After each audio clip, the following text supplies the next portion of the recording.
Assalamualaikum warahmatullahi wabarakatuh. Alhamdulillahirabbil alamin. Allahumma sholli ala sayyidina Muhammad wa ala ali sayyidina Muhammad. Sahabat beriman, surga adalah tempat di mana semua keindahan, kenikmatan dan kenyamanan ada di dalamnya. Tempat di mana suatu kebahagiaan yang kekal abadi yang Allah sediakan bagi hamba-hambanya yang taat kepadanya selama hidup di dunia. Setiap orang mendambakan surga, karena di sanalah segala kenikmatan Allah berikan kepada seluruh penghuni surga.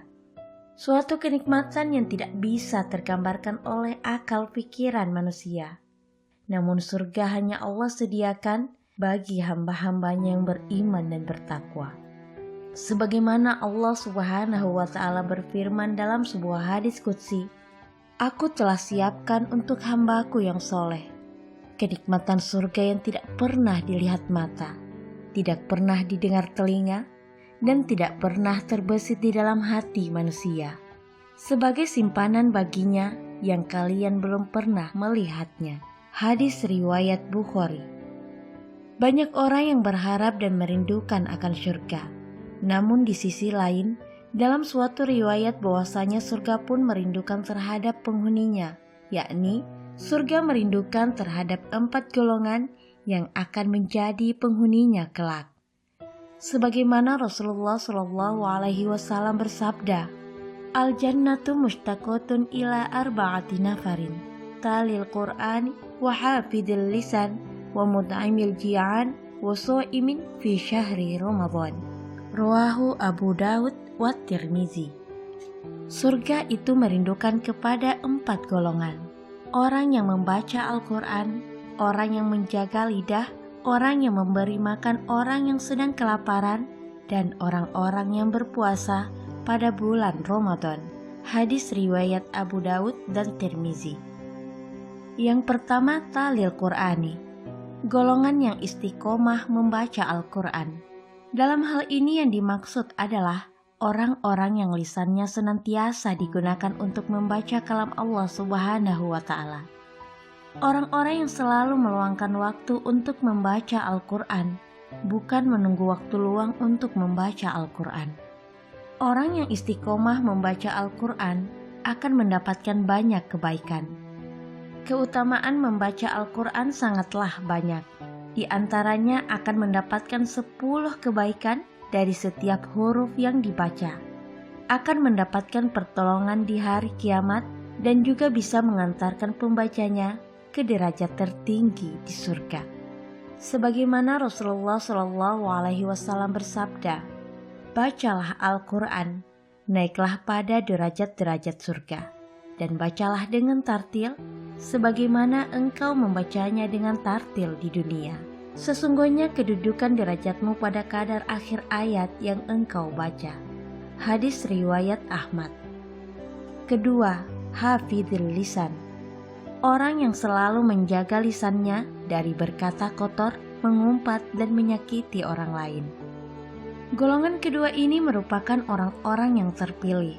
Hanya mereka yang mempunyai tekad dan usaha yang kuat untuk menjalaninya. Pasalnya, menjaga lisan itu sangatlah berat. Kata orang, lidah tak bertulang. Memang benar, karena dengan begitu, setiap orang mampu mengolah kata dengan sesuka hatinya. Dari sinilah kata-kata seseorang dengan mudahnya keluar. Karena kemudahan inilah yang kemudian menyebabkan banyak orang terjerumus yang tidak sengaja berucap atau berkata kotor, menghina, atau mencaci orang lain yang menyebabkan tersakiti hati lawan bicaranya. Oleh karena itu, orang yang dapat menjaga lisan memiliki keistimewaan, yakni menjadi penghuni surga. Sebagaimana Rasulullah SAW bersabda, "Wahai Rasulullah, ada seorang wanita yang hanya melaksanakan sholat wajib saja dan hanya bersedekah dengan sepotong keju, namun dia tidak pernah menyakiti tetangganya." Rasulullah SAW pun menjawab, "Dia termasuk penghuni surga." Hadis riwayat Bukhari. Ketiga, mut'imul ji'an, orang yang memberi makan terhadap orang yang kelaparan. Golongan ini adalah golongan yang gemar bersedekah, termasuk memberikan makanan kepada orang-orang yang kelaparan di sekitarnya. Orang-orang yang dermawan seperti ini tidak hanya dirindukan oleh surga, tetapi orang-orang di sekitarnya juga akan mencintainya dan selalu dirindukan kehadirannya. Orang yang gemar bersedekah akan mendapatkan pahala atas kebaikannya. Bahkan kelak di hari kiamat, Allah Subhanahu wa Ta'ala akan memberikan makanan dari buah-buahan surga. Rasulullah Shallallahu Alaihi Wasallam bersabda, siapapun mukmin yang memberikan makan mukmin yang kelaparan, pada hari kiamat nanti Allah akan memberinya makanan dari buah-buahan surga. Siapapun mukmin yang memberi minum mukmin yang kehausan, pada hari kiamat nanti Allah akan memberinya minum dari minuman surga. Siapapun mukmin yang memberikan pakaian mukmin lainnya supaya tidak telanjang, pada hari kiamat nanti Allah akan memberinya pakaian dari perhiasan surga. Hadis riwayat Tirmizi. Keempat, So'imina fi syahri Ramadan, orang yang berpuasa di bulan Ramadan. Bersyukurlah bagi mereka yang senantiasa melaksanakan puasa Ramadan, karena mereka dirindukan oleh surga. Allah Subhanahu wa Ta'ala juga telah menyediakan pintu surga bagi orang yang melaksanakan ibadah puasa. Sebagaimana sabda Rasulullah Shallallahu Alaihi Wasallam, sesungguhnya di surga ada pintu yang dinamakan Ar-Royan. Orang-orang yang berpuasa di hari kiamat masuk dari pintu itu. Tidak dibolehkan seorang pun memasukinya selain mereka. Lalu dikatakan, di mana orang-orang yang berpuasa?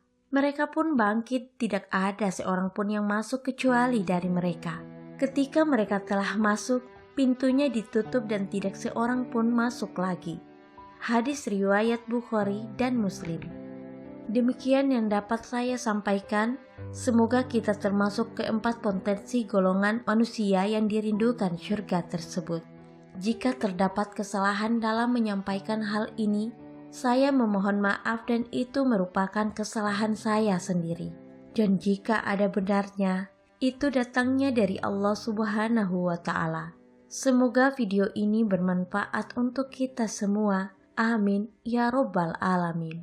Wassalamualaikum warahmatullahi wabarakatuh.